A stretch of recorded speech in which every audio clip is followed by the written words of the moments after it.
ஓம் ஸ்ரீ சாய்ராம். எல்லோரும் இன்புற்றிருக்க நினைப்பதுவே இல்லாமல் வேறொன்றறியேன் பராபரமே. நாம் இப்பொழுது உண்மையான சுகம் என்ற நூலை வாசித்து கொண்டிருக்கிறோம். போன பாகத்தில் எப்படி ஒரு தாய் அழுகிற பிள்ளை பால் குடிக்கும் அப்படின்னு சொல்லி ஒரு பழமொழி இருக்கையா, அதேமாரி குழந்தை எழுதால் தாய்க்கு பிடிக்காது. அதற்கு என்னவோ ஏதுவோ என்று சொல்லி உடனே பசியாக இருந்தால் பால் கொடுப்பாள். வேறு ஏதான எதுக்கு அழுதுங்கிறத பார்த்து இது பண்ணி அதுக்குள்ளே இதை பண்ணுவாள். அது ஒரு தாய், நம்ம எல்லோரும் பார்த்துருக்கோம்.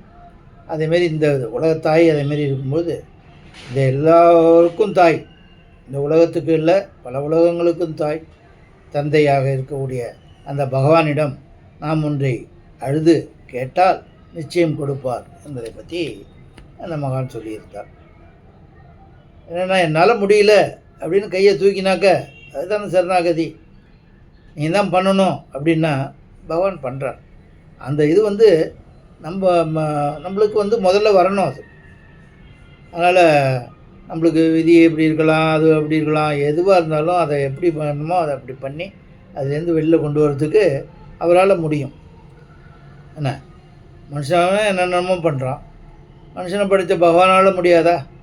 அதனால் எனக்கு இதுமாரி கெட்ட பழக்க வழக்கங்கள் இருக்குது, என்னால் அதுலேருந்து வர முடியல அப்படின்னு ஒன்று நினச்சா பகவான்கிட்ட கெஞ்சணும். என்னால் முடியல சுவாமி, எல்லாம் முயற்சி பண்ணி பார்த்துட்டேன், ஆனால் அதுலேருந்து வெளில வரணும்னு நினைக்கிறேன், சத்தியமாக நினைக்கிறேன். நீ உங்களை தவிர எனக்கு யாரும் ஹெல்ப் பண்ணுறது சொல்கிறாங்க, எல்லாம் புரியுது எனக்கு, இருந்தாலும் என்னால் அதில் வெளில வர முடியல. நீங்கள் தான் அதுக்கு எந்த விதத்தில் என்ன வேணாலும் சரி தான், நீங்கள் பண்ணி என்னை திருத்தணும் அப்படின்னா பகவான் திருத்துறார். இதேமாரி உள்ளவங்கள நான் பார்த்துருக்கேன், எனக்கும் அனுபவம் இருக்குது. அதனால் அதேமாரி அழணும், அவர்கிட்ட கேட்கணும், முதல்ல இங்கேருந்து வரணும். சத்யசாயி பாபா சொல்லுவார், ஒரு குழந்தை பிறக்கணுன்னாக்க அதை தாயாரும் முக்கணும், குழந்தையும் நெளியணும், அப்போ தான் சுகப்பிரசவம் நடக்கும். இல்லைன்னா சிசரியன் தான். ஒரு சிம்பிளான இது சொல்லுவார். அதனால் நம்மளால் உள்ள முயற்சியை நம்ம முதல்ல நம்மள்டேருந்து வரணும். வந்தால் பகவான் காத்து கொண்டு இருக்கிறார் செய்வதற்கு. இதை ஒரு தடவை முயற்சி செய்து பாருங்கள், அப்புறம் உங்களுக்கு இது அனுபவமாகிடும், நீங்களே 10 பேருக்கு சொல்லுவீங்க. மேற்கொண்டு பார்ப்போம். பிறருடைய அதாவது அந்தரங்க அனுபவங்களை பற்றி கேட்பது, நம்முடைய அனுபவங்களை கூறுவது இரண்டுமே சிறந்த பண்புகள் அல்ல.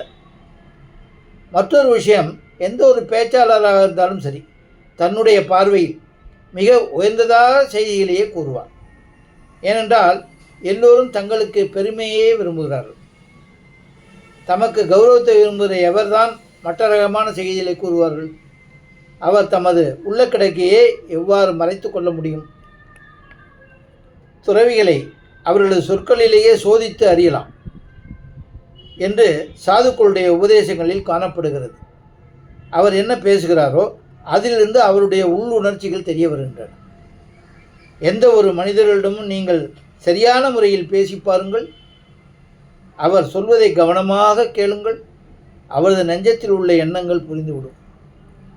இது சில பேருக்கு தானாகவே வந்துடும், இது ஒரு கலை, கரெக்டாக சொல்லிடுவாங்க. இந்த நினைத்து தான் வரான் அப்படின்னு சொல்லிட்டு, இதுதான் சொல்ல வரான், மறைக்கிறான் அப்படிங்கிறதெல்லாம் கண்டுபிடிச்சிடுவாங்க சில பேர்.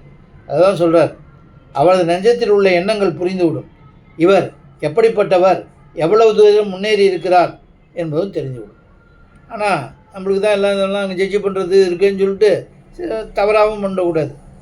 சரியாக இருக்கிறவங்கள ஏதோ பேச தெரியாமல் பேசிட்டு அவங்கள இதுவாக நினைக்கக்கூடாது, அதுவும் ஜாக்கிரதையாக இருக்கணும். கீதையை பார்த்த உடனேயே பகவானது எண்ணம் என்ன என்பது புரிந்து விடுகிறது. கீதையை படித்து முடித்தவுடன் பகவான் 2 விஷயங்களை அழுத்தமாக கூறியிருக்கிறார் என்பது நமக்கு தெரிய வருகிறது. ஒன்று, வாழ்க்கை முழுவதும் சாதனை செய்வது. மற்றது, கடைசி காலத்தில் விழிப்புடன் இருப்பது. இந்த 2 விஷயங்கள் குறித்து பகவான் பேசியுள்ள அளவுக்கு வேறு எதை பற்றியும் பேசவில்லை.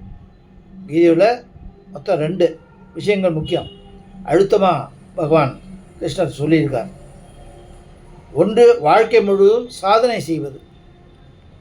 என்ன, இறைவனை நோக்கி போகிறதுக்கு உள்ள சாதனையும் சரி தான், இந்த உலகாயுத வாழ்வுக்கு வேண்டிய பொருள்களில் தேடுறதுக்கும் தர்மப்படி தேடுறதுக்கும் சரி தான். சாதனை செய்வது, மற்றது கடைசி காலத்தில் விழிப்புடன் இருப்பது. ஆனால் இங்கே கடைசி காலம் அப்படின்னு ஒவ்வொரு நாளும் நம்ம நினச்சா தான் அதில் விழிப்புடன் இருக்க முடியும். என்னமோ நம்மளுக்கு என்னமோ சாஸ்வதம் மாரி அப்புறம் பார்த்துக்கலாம்ங்கிறது இருந்ததுனாக்கா ஒன்றும் மேலே இருக்கவன் பார்த்துக்க மாட்டான், நம்ம தான் பார்த்துக்கணும். ஒருவர் கேட்கிறார், மகாராஜ், அந்த தத்துவ அனுபவம் எப்படி உண்டாகும்? மேற்கு சொன்ன அந்த விழிப்புடன் இருக்கிறது, சாதனை செய்வது, இதுமாரி இது எப்படி உண்டாகும் அப்படின்னு கேட்டோன்னே சுவாமிஜி சொல்கிறார், நமக்கு புலப்படட்டும் அல்லது புலப்படாமல் போகட்டும், நமது அறிவுக்கு புரியட்டும் அல்லது புரியாமல் போகட்டும். அதாவது எல்லாம் முற்றிலுமாக பரமாத்மா தாங்கிறது. நம்மளுக்கு புலப்படாமல் தோணாமலும் போனாலும் போட்டோம், அறிவுக்கு புரியட்டும் புரியாமலும் போகட்டும் என்ற விஷயத்தை முதலில் ஒப்புக்கொள். புரிஞ்சாலும் சரி, புரியாட்டாலும் சரி, அறிஞ்சாலும் சரி, அறியாட்டாலும் சரி, இதை முதல்ல ஒத்துக்கோ. கீதையின் முக்கியமான சித்தாந்தம், அதாவது எல்லா பொருட்களுமே பரமாத்மா தான், அதில் நான் இதுவாக இருக்கிறேன், இதில் நான் அதுவாக இருக்கிறேன்னு சொல்கிறார. கீதையை படித்தவங்களுக்கு தெரியும். என்ன, இந்த இதில் நான் ஸ்கந்தனாக இருக்கேன், சேனாதிபதியில் இதுவாக இருக்கேன், இதில் சூரியனாக இருக்கேன் அப்படின்னு சொல்கிறாரு. அது ஒன்றியாக தான் இருக்காரா? அவர் தான் எல்லாமே இருக்கார். இது சொல்கிறார். அவரோட பெருமையை ஃபுல்லாக அவராலே சொல்ல முடியாது, அதேமாரி. அதனால் அவர் எடுத்துக்காட்டுக்கு அப்படியெல்லாம் சொல்கிறார். அதாவது எல்லா பொருட்களுமே பரமாத்மா தான் என்று உள்ளபடி உணர்ந்து கொள்ளும் மகாத்மாவை காண்பது மிகவும் அரிது. அவர்கள் பிறருக்கு ஏதேனும் ஒரு விஷயத்தை புரிய வைக்கிறார்கள் அல்லது கேள்விக்கு பதில் கொடுக்கிறார்கள்.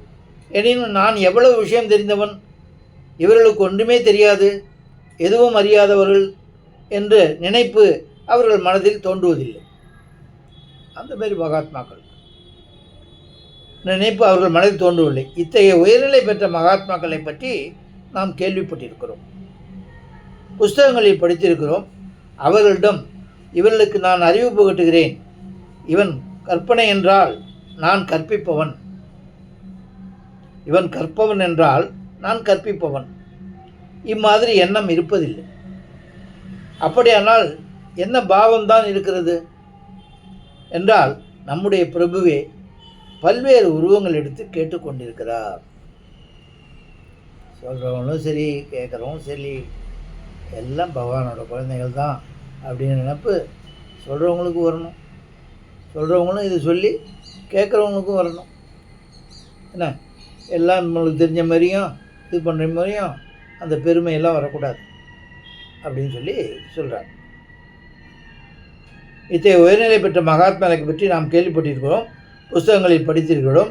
அவளிடம் இவர்களுக்கு நான் அறிவு புகட்டுகிறேன், இவன் கற்பவன் என்றால் நான் கற்பிப்பவன், இம்மாதிரி எண்ணம் இருப்பதில்லை.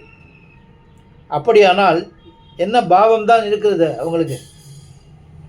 அவங்க என்ன நினச்சி தான் சொல்கிறாங்க என்றால், நம்முடைய பிரபுவே பல்வேறு உருவங்கள் எடுத்து கேட்டுக்கொண்டிருக்கிறார், அவரது சங்கல்பப்படி நான் சொல்லிக் கொண்டிருக்கிறேன், இந்த வகையில்தான் என் தலைவருக்கு சேவை செய்து கொண்டிருக்கிறேன். இது ஒரு சேவை. இன்ஸ்ட்ருமெண்ட்டாக நம்மளை பயன்படுத்தி பகவான் இந்த வேலையை செய்கிறார். அப்படி என்ற ஒரு இது வரும்போது தான் பகவான் மேலே உண்மையான ஒரு பக்தி உள்ளவங்க அப்படி தான் சொல்லுவாங்க. அப்படி தான் சொல்லுவாங்கன்னு அவங்க பாவம், அவருக்கு சொன்னார் இல்லையா, அவங்க பாவமே அப்படி தான் இருக்கும். என்னுள்ளே பேச வேண்டும் என்ற ஒரு பற்றுதல் விருப்பம் இருக்கிறதே, அதை நிறைவேற்றி வைப்பதற்காகவே பிரபுவே ஒரு பாமரனை போலாகி என்னை கேட்கிறான். என்ன மாரி ஒரு இது பாருங்க, தானே இருக்கணும். நல்லது சொல்லணும்னு ஒருத்தர் விரும்பி இருக்கான்னாக்க, அவர் மேலே பக்தி வச்சுட்டு இருக்கான் அப்படின்னாக்க, அந்த விருப்பத்தை பூர்த்தி பண்ணுறதுக்கு இதேமாரி உருவாக்குறார். அவன் மனசில் இதேமாரி தோணி, திடீர்னு தோணி இதேமாரி செய்ய வைக்கிறார். அவரே கேட்டுருக்கார், ஒன்றும் தெரியாத மாதிரி. எல்லாமே அவர் தான்னாக்கா அப்படி தானே, சொல்கிறவரும் அவர் தான், கேட்குறவரும் அவர் தான். ஆஹா, ஒரு பாமரனை போலாகி என்னை கேட்கிறார், எனக்கு அருள் புரிய வேண்டும் என்பதற்காகவே என்னை கேட்கிறார். பேசுவதில் எனக்குள்ள ஆசையை போக்குவதற்காகவே என் தலைவர் இந்த வாய்ப்பை தேடி தந்திருக்கிறார்.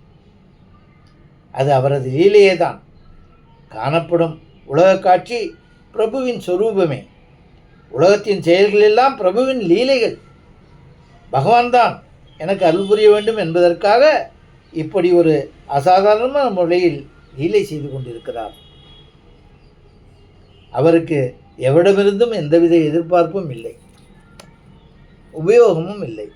அவருக்கு எவரிடமிருந்தும் எதையும் பெற வேண்டியதும் இல்லை, கற்றுக்கொள்ள வேண்டியதில்லை. அவர் தனது அருளாற்றால் இவ்வாறு செய்து கொண்டிருக்கிறார். அதனால் அவருக்கு நம்ம புகழ் பரப்புகிற ஏஜெண்ட் கிடையாது. சொல்கிறவங்க உள்ள கிடக்கை உள்ள ஒரு இது இருக்குது. இதெல்லாம் புரிஞ்சு இதை நம்ம இது பண்ணும்போது நம்மளுக்கு ஒரு இன்பம் கிடைக்குது. இந்த இன்பத்தை யாம் பெற்ற இன்பம் பெருக இவ்வைகம் அப்படிங்கிற ஒரு இது உள்ள தூண்டுதல் வரும்போது பகவான் அந்த இதை தூண்டுதலை நிறைவேற்றி வைக்கிறார் அப்படின்னு சொல்கிறார். அவர் தனது அருளாற்றலால் இவ்வாறு செய்து கொண்டிருக்கிறார். அதனால் அவர் அருகே வடிவானவர், அருளே வடிவானவர், பேரொருளாளர். இந்த விஷயத்தை நாம் ஏற்றுக்கொள்ளத்தான் வேண்டும். மாமனிதர்களால் அனுபவித்து அறியப்பட்ட தத்துவத்தை நாம் முதலில் ஒப்புக்கொண்டு விட்டால் பின்னர் அது பார்வைக்கும் புலப்படும். முதல்ல ஒத்துக்கணும். ஒப்புக்கொண்டாமோ அப்படின்னு சொல்லணும். முதல்ல ஒப்புத்துனாதானே அதில் நம்மளுக்கு இன்ட்ரெஸ்ட் வருதுன்னு அர்த்தம். அதுக்கப்புறம் என்ன தெரியணுமோ அதெல்லாம் தெரியும் அப்படின்னு சொல்லி இந்த மகான் சொல்கிறார். அதனால்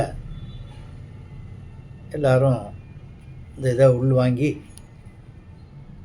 நல்லா நன்றாக புரிந்து கொண்டு அதை நம் வாழ்வில் செயல்படுத்தினால் நமக்கு இந்த உலக இன்பங்களெல்லாம் கிடைப்பதெல்லாம் உண்மையான சுகமல்ல. அதை புரிந்து கொண்டு நடந்து மனம் அமைதி அடைந்தால் அதுவே உண்மையான சுகம். அதைத்தான் நாம் வாசித்து கொண்டிருக்கிறோம். இந்த பாகத்தை தொடர்ந்து முடித்து அடுத்ததை பார்ப்போம். ஓம் ஜெய் சாய்ராம்.